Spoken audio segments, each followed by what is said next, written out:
Welcome back to the Human Algorithm Podcast, where we explore the stories shaping the future of business, technology, media, and most importantly, humanity.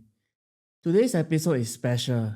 It's Pride Month, and we are honored to welcome someone whose work has created safe spaces and transformed lives in Singapore's LGBTQIA+ community for over 2 decades.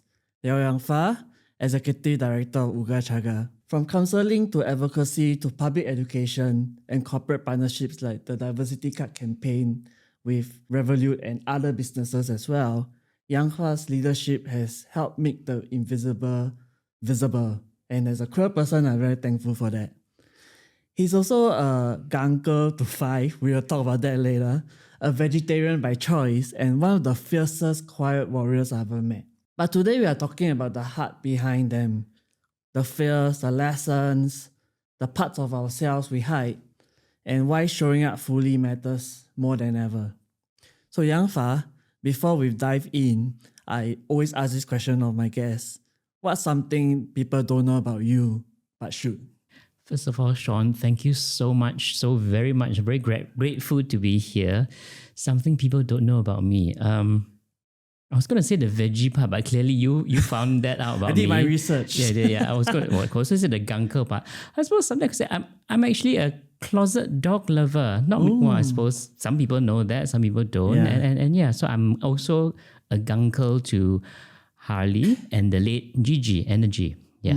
So why are you a closet dog lover? Why can't you come out with the dogs? I suppose I don't often talk about it.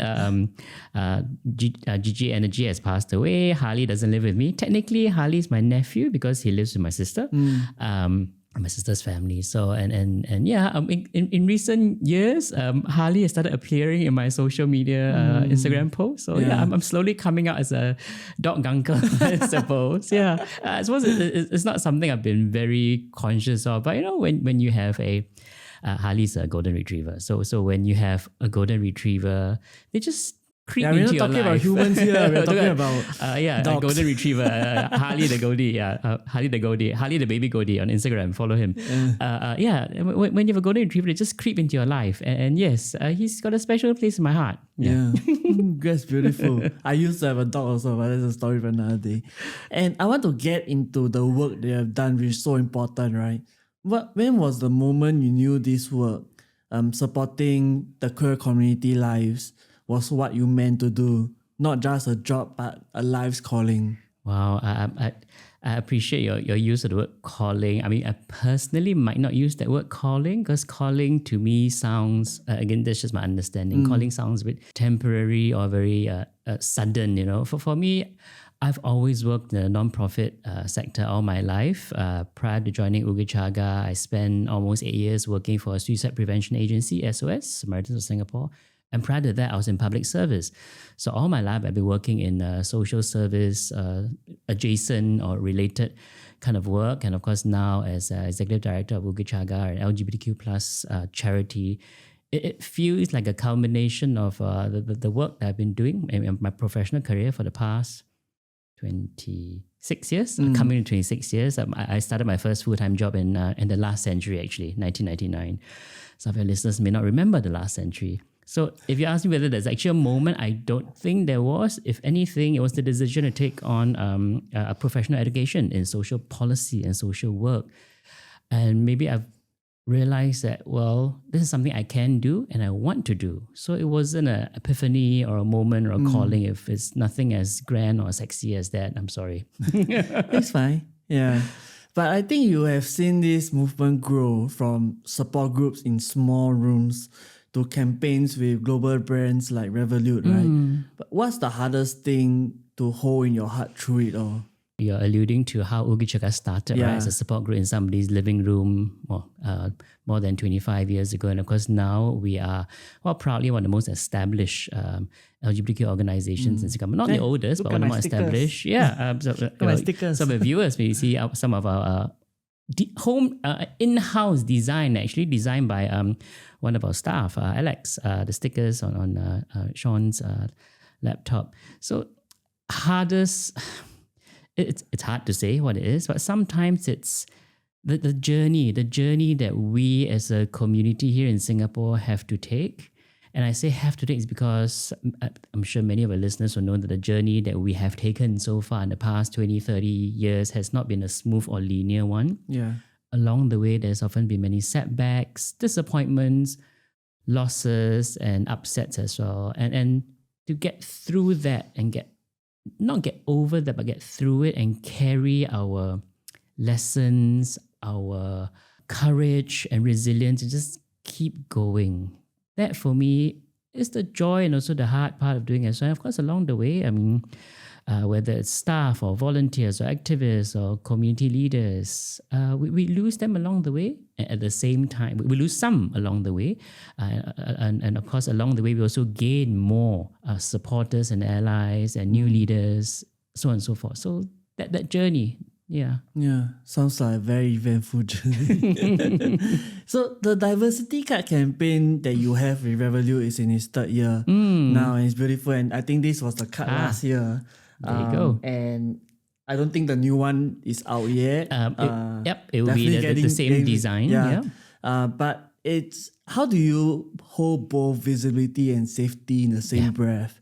Especially in a climate where being out can still feel so dangerous. I mean, the idea of visibility is, I'm glad you're bringing it together side by side, right? Visibility and safety. Again, when we talk about that, it's not just for us, the community organization. When we partner with corporate businesses as well, we also have a responsibility to have conversations about their visibility as well as their safety as well. And I just use our experience with Revolut as I would say, a very positive case study, right? When we first started a conversation to start a collaboration with them, for them to bring to Singapore the first ever rainbow-themed diversity physical card, it was something that, admittedly, I was a little bit nervous and hopeful about. And very fortunately, there was a key member of staff in Revolut who was willing and able to sit down with us months in advance to have a conversation, to plan, to talk about ideas, to talk about how we execute, all with visibility and safety as a top consideration. So with that process, I think I would like to say we have actually very successfully executed this. This year will be our third year. Last year, they brought in a second charity partner as well, and we continue to be the charity greenhouse, partner. right? The greenhouse, yeah, that was last year. This year, it will be us. And again, if just to trumpet blow our modest horn a little bit, if you go into the Revolut app and you look at the charities, if I'm not wrong, I checked it recently. We are the charity in Singapore that has raised the largest amount. I mean, Good job. So yeah, and considering we were there for 3 years, right? So it's something that we're extremely proud of as an organization. We're also very proud of this collaboration with Revolut. As I mentioned, that process of ensuring visibility and safety for both parties, and also the support. I'm feeling support of all our donors, individuals as well. Things that we talk about when it comes to safety will be, language. In the first year, we weren't very sure about whether we should call it an LGBTQ rainbow card because that might attract certain unnecessary attention. Yeah. So we landed on the idea of a diversity card, which kept 3 years in a row, right? And diversity, well, it might mean different things to different people, but as a word, as a concept, it is hopefully universal. Diversity in the workplace, diversity in the community, diversity in all our lives. So that was something that was important in terms of the messaging and the publicity, the visual images as well. We're very careful not to use, to have individuals or people associated with the card, because it's really about the card and getting people into the app. And even down to the details of, the card will be sent to people in addresses, and there were also arrangements made to allow people to for some requests to have names used that were sensitive to their gender identity, for example. So certain arrangements have been made as well behind the scenes. So of course, it's not something that is easily managed, because it is obviously as a fintech business, a Revolut, they have certain considerations as well. But these were the conversations that we were able to have with the staff here in the Singapore team, which was incredibly useful as well. Again, I know we're here talking about businesses, but also talking about the human element Yeah. as well. So that for me has been exceptionally helpful as well to have a charity and a multinational fintech business to partner, but at a very local human level as well. I mean, a number of times I've sat with the staff, we've had meetings, and I know everybody dreads business meetings, right? But when it comes to these meetings that we have, very intentional, very purposeful, very focused as well. So it's about, okay, what should we do? What do we need to make this happen or not make that happen? What considerations we have? Like I said earlier, visibility is a given, but safety as well. Absolutely important. And we even got in touch with internally on the part of Revolut, also kind of highlighted that it's important to have comms ready should there be certain backlash or certain what I call uninvited attention from the media drama, just to be ready, and to have like FAQs prepared, all that. Now all that needs to be taken into consideration when you have a brand like Oogachaga and when you have a global brand like Revolut to collaborate so openly, and I like to say that has contributed to the success of the collaboration over the years. Yeah, such intricate details that needs to be worked out, right? And Oogachaga's origin story starts with survivors of conversion therapy reclaiming their voice. How do you honor that painful legacy while building a future, rooted in healing and hope? Yeah, I'll start with acknowledging that some of our co-founders back then, more than 25 years ago, thought they were attending therapy. They thought they were attending support groups. But of course, now we know none of it was therapeutic in nature. If anything, it was traumatic in nature, of course. That's our so-called founding story. So first and foremost, Oogachaga has and will always be a counselling support agency. We are a service provider. So it continues in the work that we do today. We've got a team of professional counsellors. We provide face-to-face professional counselling services. We also have trained volunteers who provide support through WhatsApp and email counseling as well. Currently, we also run a youth program where we're supporting LGBTQ+ youth in a face-to-face setting. And then where needed, they may come in for more one-to-one work as well. So that really is in the core of our work: support, service, and psychosocial support as well. Along the way as well, we also understand that a lot of the people we work with across the rainbow spectrum, may also have healthcare needs, legal needs, and other kind of support services as well. So we do connect them. And again, this is where the ecosystem of community organizations that we have in Singapore is so powerful, right? Yeah.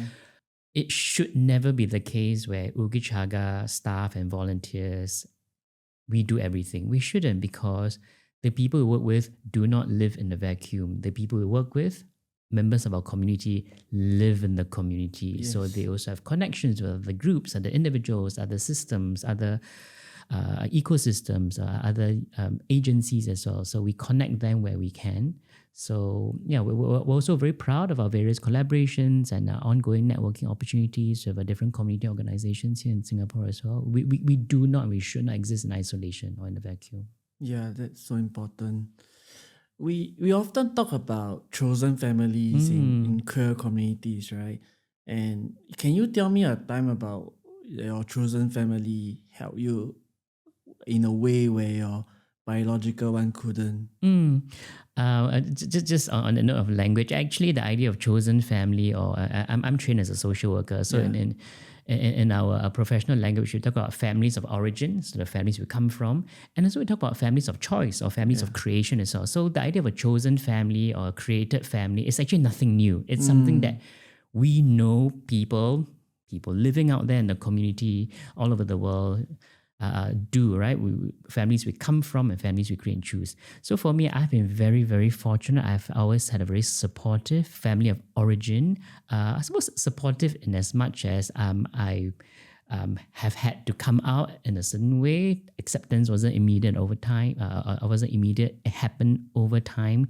So the sense of rejection I felt was probably, say, milder than what many of our other community members feel as well. So I felt that I've never really had to turn away from my family of origin to create a family of choice. However, having said that, along the way as a working adult, I have been very fortunate to have been surrounded in the workplace, actually, in professional settings, to work in environments where I am out at work to colleagues and not be rejected and not be treated differently and not be spoken of badly. So that for me is something I'm so grateful and thankful for, and I don't take for granted. And I can name you, obviously in Oogachaga, but in my previous workplaces as well.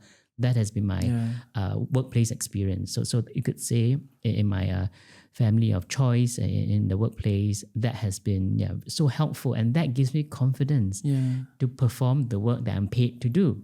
That's beautiful. Right? Yeah. And we celebrate Pride every year. And this year, with what's happening in the US, what's happening around the world, with a lot of sponsors pulling out of LGBTQ parades, right? What does Pride mean to you today after all these years of advocacy, resilience, and quiet resistance? Has that definition changed over time? I hope not, because for me, what pride means to me at a personal level is it's about community, it's about love and support, it's about acceptance, it's about family, whether it's families of origin, families of choice and creation. It's just about connections, it's about collaborations, lots of words starting with C, and all that still matter. It all still matters. And pride, of course, is also about resistance, about protest, not always in a kind of violent way, but it's really about standing up to injustice, standing up to what's wrong, standing up for what's right. So all that should still matter as well. So that for me, that's what pride is about. Yeah, I love that. I think also pride for me, it's always been, I know in Singapore especially, it's always been about like protest, right? Because of Hong Lim Park, where Pink Dot is. But I also think it's also a gathering of people who find it safe to be around each other. And that safe space is not something that we can take for granted. Yep, that's right. And so pride is about safety. And let's not forget the meaning of pride. The opposite of pride is shame. Because for many queer people, right, either we grow up in environments of shame or we are shamed for who we are and what we are. Maybe we are often surrounded by language of shame. And along the way, many of us might also have internalized shame as well. So that's what pride is about. Pride is the opposite of all of that. Yeah, that's beautiful. And let's talk about joy. Queer joy is revolutionary too, right? So what's your one moment of queer joy from the past year that made you tear up, laugh out loud, or both? Are you ready to make a real impact? The Human Algorithm Podcast is where technology, business, and DEI intersect, sparking conversations that matter. As a self-funded content creator and a proud queer, gender-fluid journalist, I'm here to amplify voices that challenge the status quo. But this journey needs your support. Sponsoring the Human Algorithm Podcast means aligning your brand with purpose-driven storytelling while supporting LGBTQIA+ owned businesses. Your sponsorship helps fund vital projects, including speech therapy for my daughter, podcast hosting, and raising awareness for inclusive mental health care. Let's collaborate to drive meaningful change. Reach out to me via email, socials, and my Substack. Joy goes hand in hand with pride, obviously, right? And I don't know if I can, I'm going to be a bit sneaky. I don't know if I have one specific moment that I can describe for you, but queer joy is something I've been reading about, and certainly in our social and counselling literature, there's a lot of course, heavily influenced by our community as well, right? The idea of introducing queer joy in the professional work that we do. So for example, in some of my recent counselling sessions with clients, I've begun to be a bit more intentional and deliberate in working with people to identify, hey, that's a moment of queer joy. Yeah. Let's sit there and acknowledge it and identify it. And sometimes it's really about the context of, we're often surrounded by so much pain, shame, rejection, discrimination, persecution that we forget, or rather it's easier to see all that negative, real pain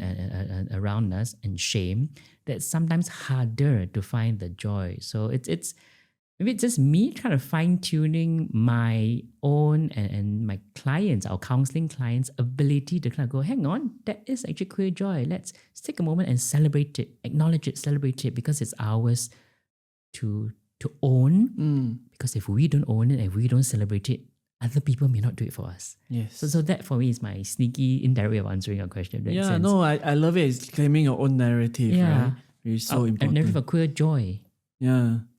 And as a social worker, you work with people at their most vulnerable, through grief, confusion, and fear. How do you refill your own emotional cup? What grounds you? What grounds me? In your intro, you mentioned that I'm a gunkle. Of course, my relationship with my nieces, my sister's daughters, that for me is grounding. Additionally, my relationship with animals. It's going to sound a bit cliche, but of course, Harley comes into the picture as well. The gorgeous golden retriever I spoke about earlier. I think he's going to be an internet celebrity after this. I hope he is. But of course, also when it comes to my decision to take holidays, right? I mean, there's a special place I go to in northern Thailand, in Chiang Mai, where I visit a sanctuary for elephants. And I don't know, this might sound a bit weird for some people who may have never been in close proximity with an actual elephant before. It is a magical experience. It's magical in that elephants are one of the largest land mammals in Asia. The Asian elephant is worshipped and venerated. And at the same time, there's so much going on. I could talk a lot about elephants, but really about for me, just being in TLDR, being in commune with nature, being with what is natural, and acknowledging that there is a bigger world out there for all of us. That's natural, that's there for us to enjoy and preserve and protect, because at the rate things are going in this scary world we live in, it may not be there forever, which also means there's also a certain responsibility for us to preserve and look after some of this. So onward, nature. And animals. And dogs animals, in particular. Elephants. Dogs and elephants and whatever, connection you have. Because, it's really about a language, it's about connection. Dogs speak a different language from us. Elephants speak a different language from us. And yet we also can maybe connect at a certain level. And that takes us to a higher level as well. Elephants are definitely a higher being than us. Dogs are definitely a higher being than us as well, although they seem like they're subservient to us. Actually, they're not. And for those of us who may also like cats, I think cat parents and cat lovers will know cats are, we are slaves to cats. They are definitely a higher being than us. And I think one thing that struck me last year when I went to Pink Dot was the amount of young people that I saw coming, even with their parents as well. And for you, the young people you meet today, especially queer youth, right, in Singapore, what gives you hope when you listen to them? And what keeps you up at night? What are you concerned about? Wow, that's like a double barrel kind of What gives me hope? What keeps me up at night? I'll talk about what keeps me up at night. Lots of things keep me up at night. Two, I was actually just thinking about this last night on the way home. One of the things that do keep me up at night is the survival of Oogachaga, of course, as an organization, as a service provider, survival in terms of, let's be a bit direct here, whether we have enough funds to keep running, right? And this because you're not receiving funds from the government. We don't get any government grants. Of course, as a charity, we do raise funds, we do provide services, so we do charge fees. So as a steward of the organization, that is also my responsibility to ensure continuity. So again, at the risk of sounding a bit pedantic, yes, that's one of the things that do keep me up at night. Of course, other charity leaders may or may not have similar considerations. But again, it's also a bit more than that. It's also slightly beyond the survival of the organization as well. But it's also what are we doing? Does it continue to be relevant? And again, back to the ecosystem of all these organizations in Singapore as well. Are we working in a way that makes sense? Are we still relevant to the community? I mean, as a social worker, one of the painful realizations that I think we need to have is that in a perfect world, social workers should need to exist. In a perfect world, we should need to have an organization that caters to the LGBTQ plus community, because in a perfect world, all of us should be able to access services out there, mainstream services, without having to go to an LGBT organization, a trans organization, a women's organization. There should be true equality. But of course, we know it's an imperfect world we live in.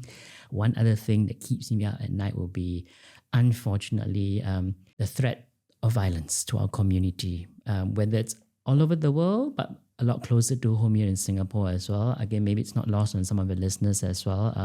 Pink Dot recently shared that they had received death threats. Oogachaga has as well, and not just this year, but over the years. Yeah. So that for me is something else. And I worry clearly not just for my own safety, but the responsibility I bear, the safety of our service users, our clients, our staff, our volunteers, and our supporters as well. So that is something that's about two things. I thought that's enough to keep me up at night. Yeah. Your other question about my hope, my hope for young people, right? I mean, hopefully by definition, because people are younger or youth, already they embody hope, right? But very specifically, one of the things that I've observed over the years is the confidence with which young people bear in terms of describing and asserting and affirming their identities. Whether it's in the introduction or in the words and language they use, on the way they read up and talk about themselves. We see that in our counselling room. We see that when on social media as well. So actually, I mean, just to link in, segue into talk about Revolut as well. So this year, actually, they're going to be introducing online digital cards as well. So the physical card will still look the same, the 6-color rainbow, but online there will actually be different color, different designs on the pride flags, precisely because we want to acknowledge that different people will adopt different pride flags that are more in line with their queer identity. So that for me is something that's very hopeful as well, the confidence, and hopefully that youthful confidence also translates into actions and behaviors and taking our community forward as well. Yeah. And I think the part they talk about, like the safety part, I think it's not just one-off and it's always ongoing. I remember last year, because I was a business leader with Pink Dot and I was raising funds, and I got my gym, Trapeze Red Club, to sponsor. And the day after they were announced as one of the sponsors for Pink Dot, and the gym hung the pride flag outside their premises, right? And there was a mirror behind that where they hung the pride flag.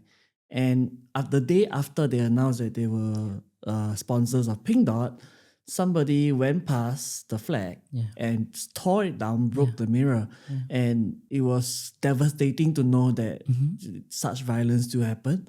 And I think it is, and we shouldn't condone such violence. We should absolutely not condone, but also absolutely condemn as well. Sure, some people might say, oh, but nobody was hurt, what? But the fact that a few things, right? Somebody felt that they could do that. So the audacity to have the thought that they could do that, the audacity to actually carry out the act of going to private property and destroying private property as well, right?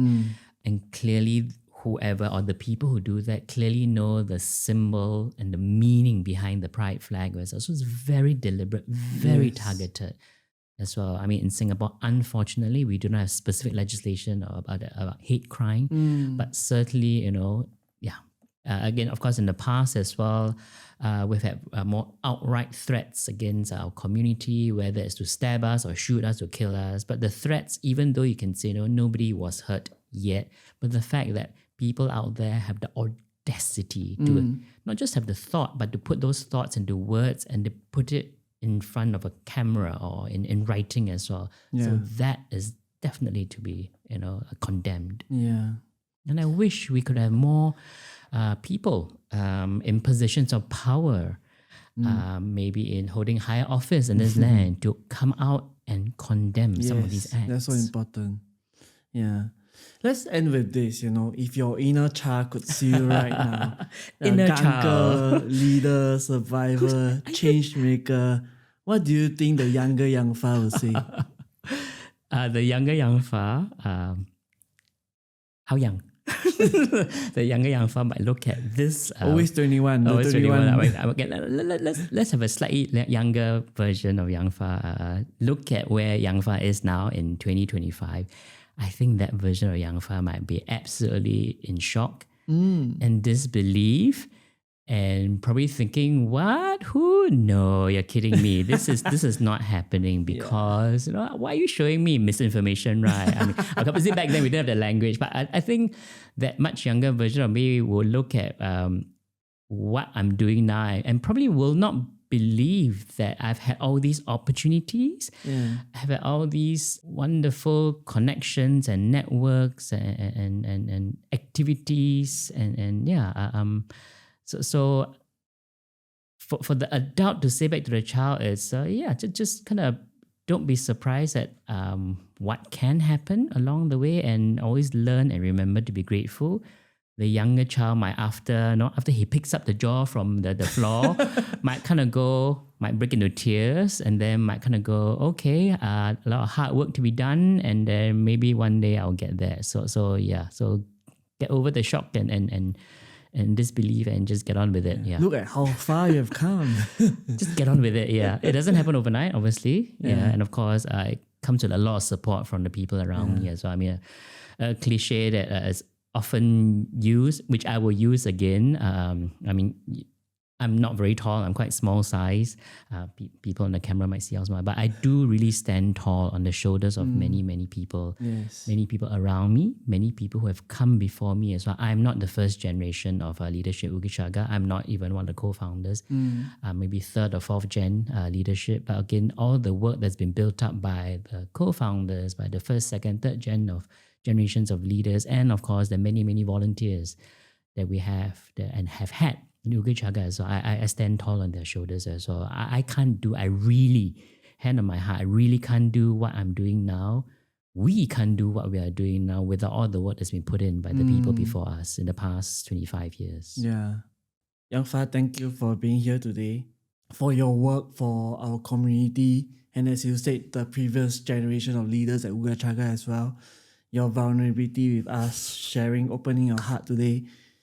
So this episode isn't just a Pride Month special, right? It's a reminder that everyday people like you are doing the hard, invisible work of, building belonging. And for those listening, if you ever felt like you didn't fit in or like you had to shrink yourself to be safe, know this. There's nothing wrong with you, and there's a whole community fighting for a right to exist and to thrive. You can support Oogachaga by donating through the Revolut Diversity Card campaign. So this is not the card this year, but it's the same similar one, right? Yep.